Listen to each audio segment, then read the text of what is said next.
100-vuotias taiteilija maalaa yhä joka yö öisiä olevaisia.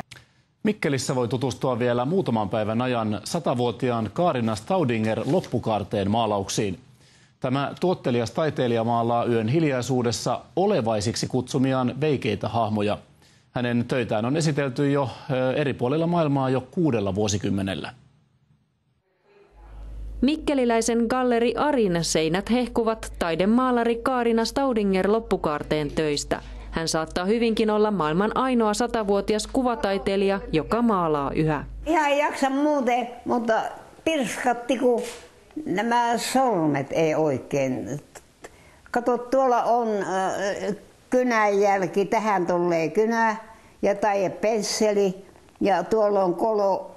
Joka yö kyllä näen jotain väriä. Parhaimpina öinä maalauksia saattaa syntyä useita.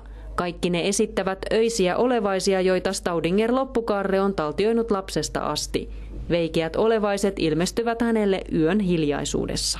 Niitä menee joka paikka. Se on niin ihana hetki, että ei varmaan mikään voi olla niin ihana, kun ne alkaa siihen paperille tulla näköiselle.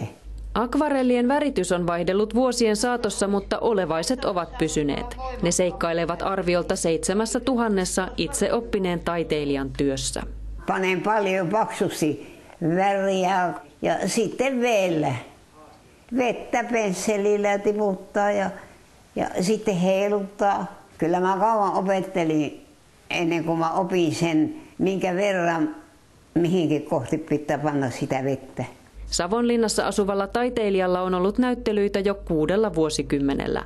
Öiset olevaiset ovat hurmanneet ihmisiä aina Meksikoa myöten. Joskus on ollut, että eivät olisi tykänneet. Mutta kun ne on aikansa katselleet ja olleet porukassa, niin jo alkavat tykkäämään.